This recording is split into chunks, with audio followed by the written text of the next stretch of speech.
I'm Sean Fletcher, presenter on Good Morning Britain, dad to Lily and Ruben, husband to my wife Llyn, and honorary Welshman. Bydd yn antur? I've even learned the language. Mae'n mynd i fod fel gwyliau. Na, dwi'n mynd i gweithio caled. Now I want to complete my Welsh journey with a coastal adventure.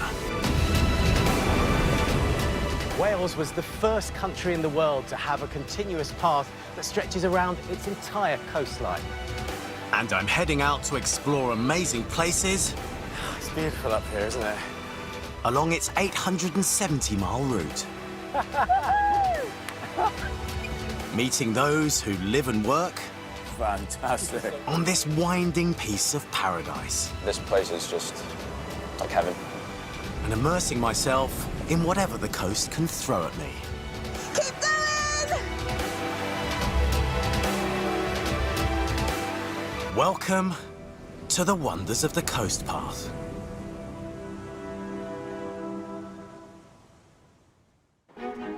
My journey along the Wales coast path has led me to the wild Llyn Peninsula. With its volcanic hills, breathtaking beaches, and wonderful wildlife. This is Wales's Land's End. Starting at Bangor, I'll be walking along the north of the peninsula, stopping off at Bardsey Island at its tip, and ending at Porthcaeriad Bay, near Abersoch. But I'm not starting this part of my journey on foot, because out there is the breathtaking Menai Strait, which separates the island of Anglesey from the North Wales coast. It's one of the most treacherous stretches of water in the world to navigate. So where better to have my first sailing lesson? And that's my boat. Hi, Sarah. Emrys. How you doing? I'm joining the crew of the Vilma. Built in 1934, she was originally a fishing boat, and we're sailing her through the notorious Menai Strait.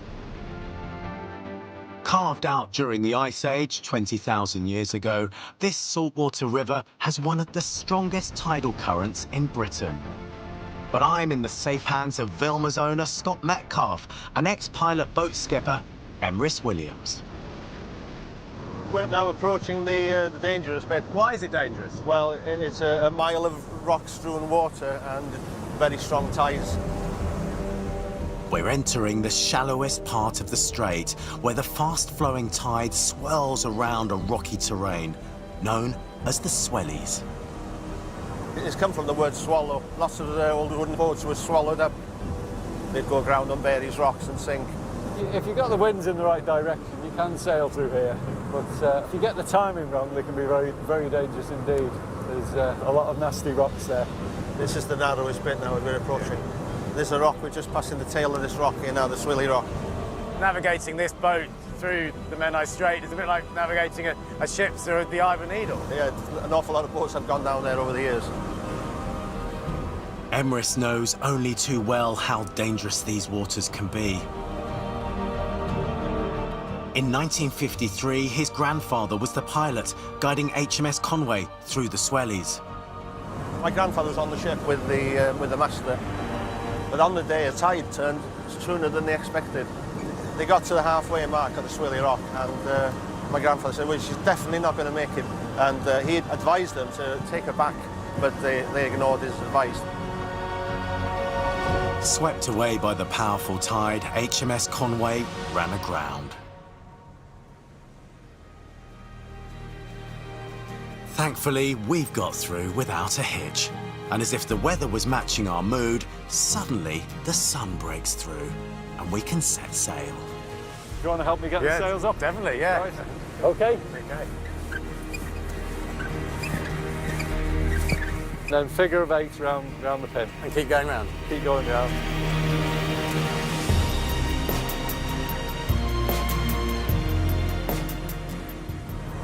You want to use the wheel the other way, is it? No, Yeah. Yeah. Now I can feel it going that way. That's it now. Back this Yeah. way again now. You have to go on the other tack then to... Head out that way. Well, no, the other away that from way. the shore. Away from the shore. Thank goodness you're here. We'd be grounded in seconds with me. Despite my dubious steering, we've managed to navigate the notorious Menai Strait and arrive at our destination, Carnarvon. And what better place to moor up than under the ancient walls of Carnarvon Castle? Thanks, guys. It's been a real good journey. Really enjoyed it. Cheers, Sean.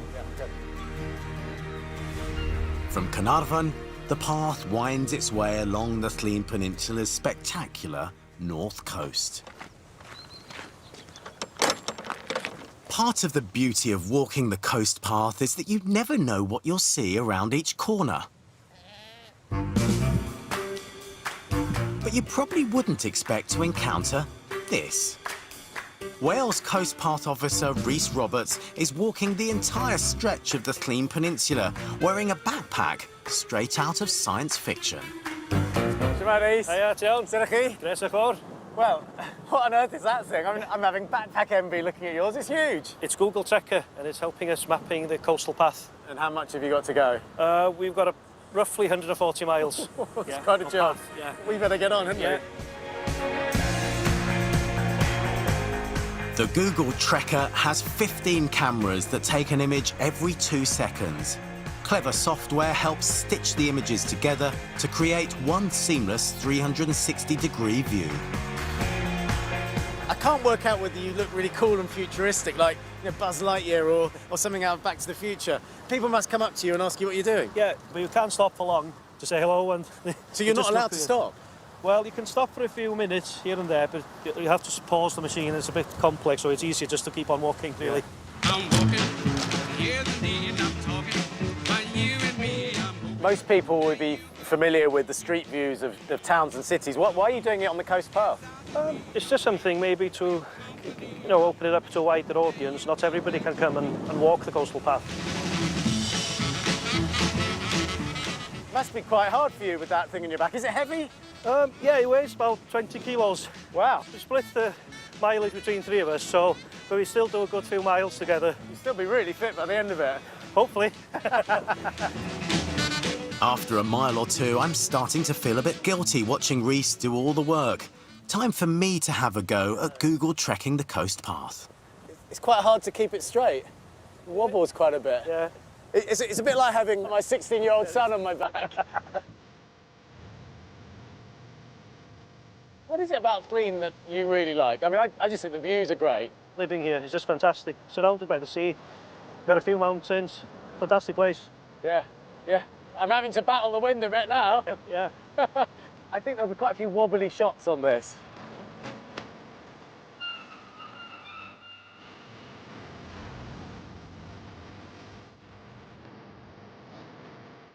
Quite like that hut over there. Yeah. Can I deviate from the path? You can, yeah. You can walk up to a vantage point or an interesting point.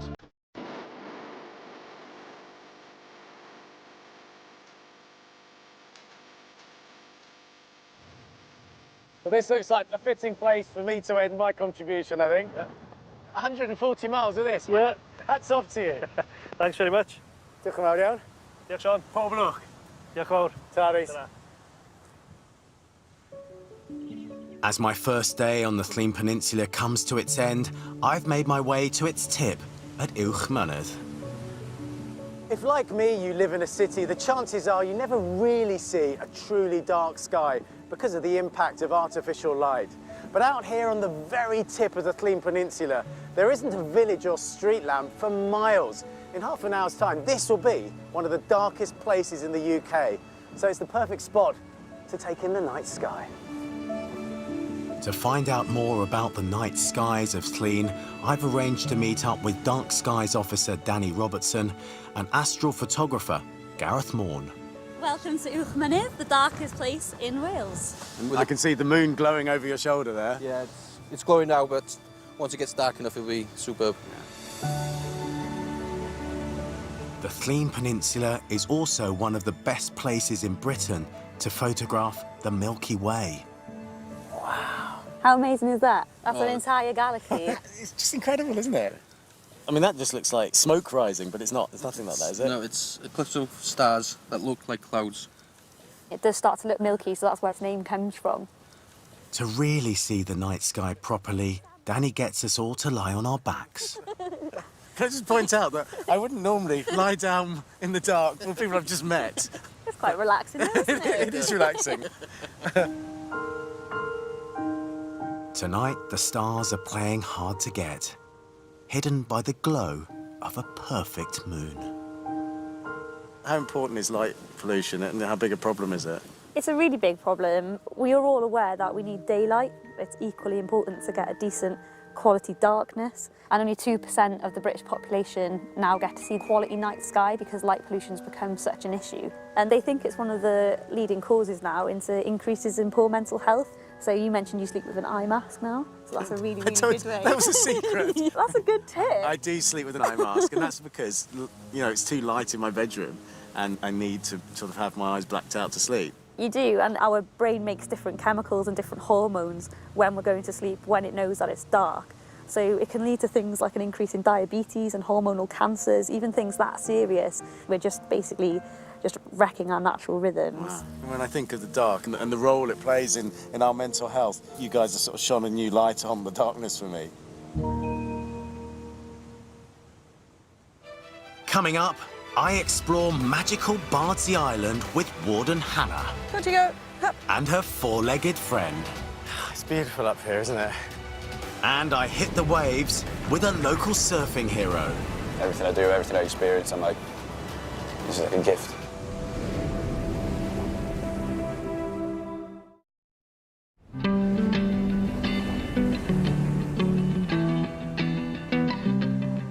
My coast path journey has led me to the Llyn Peninsula on the northwest tip of Wales. But today, I'm leaving the mainland to explore Bardsey Island. And everyone and everything that goes to and from Bardsey is transported by Colin the boatman. You must have taken some pretty unusual stuff to Bardsey Island. Oh, we take all manner of things from celebrities to heating oil and everything in between. I notice it's got a bit choppier, and you haven't really got your hands on the helm. You're not really in control of things. Well, it's been so many times, it knows its way better than I do. I've heard a lot about the magical island of Bardsey. It's said to be the burial place of 20,000 saints, because if you died there, you wouldn't go to hell. There's a power coming out of the ground there that you will experience when you get there. What do most people say when they get there for the first time? Well, most people are amazed. Most people are relieved. Bardsey Island doesn't have cars, an electric grid, or flushing toilets. The population includes 300 sheep, 200 grey seals, and a handful of humans. And here to welcome me at the quayside are 4 of them. Island wardens, the Engel Camps.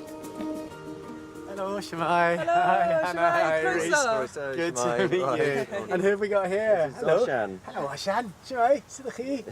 Who's this? And this sleeper, this is Taliesin. Taliesin. She's fast asleep. Morning nap. It's so cute. Well, I can't wait to see Bardsey Island. Yeah, welcome. Let's show you around. Great day for it as well. Yeah, perfect. Hannah and Reece left their life on the mainland just over a year ago to take the job of island wardens. Help me! They look after the land and the 10 19th century cottages that visitors can stay in. So this is the warden's house. Comes with the job. What's that over there? So this is our outside toilet. We don't have an inside toilet. Oh, so that's very important. Very important. What about when it's tipping it down? You run quite fast. This all gets covered in snails, so you have to run the snail gauntlet so as not to squash them. Not only is Hannah Bardsey's warden, she's one of the few who have walked the entire 870 miles of the Wales Coast Path. But Hannah didn't walk it alone.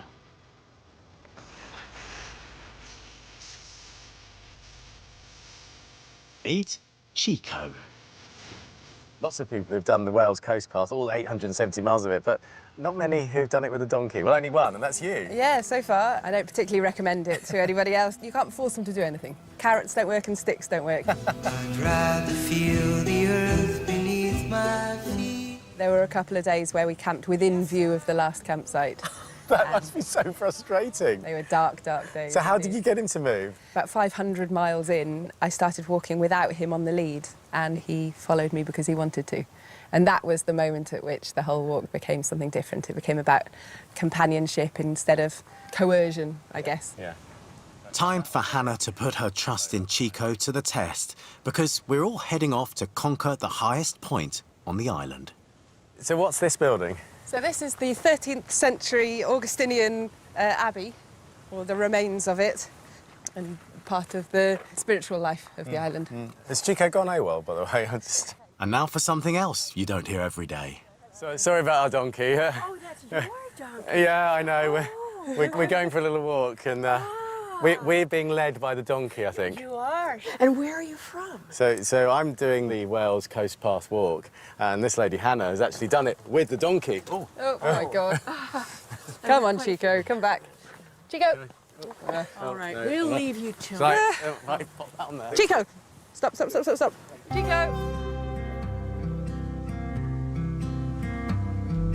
Chico. What are we going to do, Hannah? Chico's not behaving. I'll tell you what we're not going to do. The coast path ever again with a donkey. I'll leave you to... Shall I give you a hand? Come on, Chico. Come on, Chico. Go on, Chico. Hup. Oh, here he comes. Come on. Eventually, Chico gets with the programme, and we start to climb the 550 feet to reach the summit. It's beautiful up here, isn't it? And one of the best views in Wales. I love the shape of Bardsey Island. You've got the hill on one side protecting it from the mainland. It's definitely one of the most important things about it, I think, is that when you come here, you leave your old life and you turn your back on the world. Come on. This way, Cheeks. Oh, no, he's had enough. Oh, look at that. This is just amazing, isn't it? It's breathtaking. Place to live, isn't it? Yeah. A lot of people have this romantic notion of living on a deserted island like this. Does it live up to that? It really does. And if anything, I think it's got so much to teach us about how we should be living even in cities, especially with climate change and with unhappiness in the world at the moment often. So I think, yeah, I mean, it lives up to the expectations and more. I think everybody needs to take a little piece of Bardsey back to the mainland with them.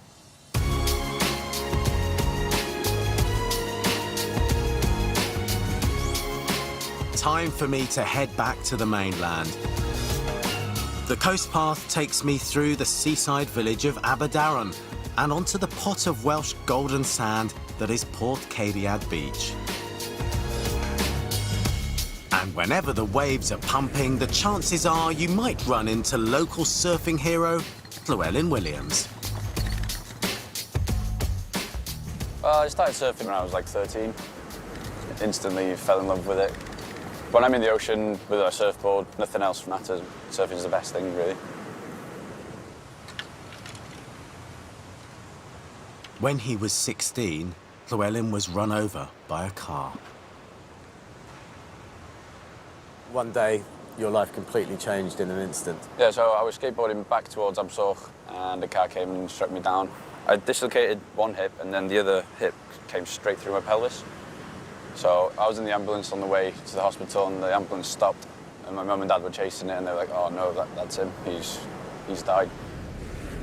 In hospital, Llyn was put in an induced coma to try and save his life and his leg. I lost so much blood, all the muscle was turning into poison really, it was killing me, and then they told my parents, if they don't cut my leg off now, it'll get to my heart. So as a 16-year-old, you're having to come to terms with your leg being amputated. What's going through your mind? Was it a gradual I kind of feeling? remember opening my eyes and my mum was like, your leg's gone, you've got one leg. I was like, okay, this is it. But despite his horrific injuries, Llyn was determined to get back surfing. Just 2 months later, he was in the water. What was it like the first time you came out into the sea? Oh, my mates carried me down the stairs and chucked me in there. I had a bodyboard and they were pushing me into the waves and stuff. So, yeah, I still had my old wetsuit then, I still had the leg on it and stuff, so that was flapping around in the water. And then as soon as the first wave hit me and it came back up, I felt alive again, and then surfing was the best. That sounds like a cue for me to get kitted up and have a surfing lesson from the master. Okay. So when you're going to start paddling, you're going to feel the wave pushing you from behind, then you're going to pop up, and then you're going to stand up. Llyn is now one of the best adaptive surfers in the world. We did the Euro Tour, so we did English, Welsh, Spanish, and I was second in all of them by like a point. Yeah. Last week I went over to Bali and got through to the final and beat the two-time world champion in the kneeling division. Fantastic. So I'm paddling like this. Pop up. And you're also aiming for the Paralympics, aren't you? Yeah, that was my main aim. Surfing is now in the Olympics in 2020. And then hopefully the next Paralympics, the surfing will be there. You'll be 29, you'll be maybe picking up a gold medal at the Paralympics? Hopefully, that's the aim. Waves coming, up. It looks easy, and on the beach I feel like a surf god. But in the sea, it's a different story. Meanwhile, Llyn is so graceful. And what is it about this place? What's so special about Llyn and this beach? In the winter, there is nobody here. And you can have like perfect waves and nobody here except for like 5 guys in the water. But yeah, this place is just like heaven. And the feeling you get when you do eventually ride a wave is epic. Life is so much more than what it used to be. We take life for granted. And when something like this happens to you, you're like, wow, this is actually amazing. Everything I do, everything I experience, I'm like, yeah, this is like a gift.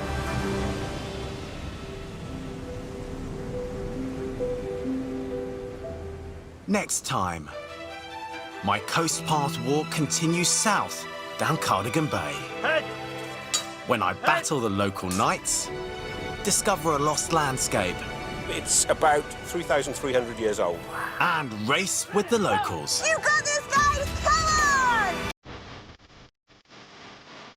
Next, keeping the UK's cupboards stocked, we're off for a tour of Birdseye and Yorkshire Tea, a new inside Britain's food factories.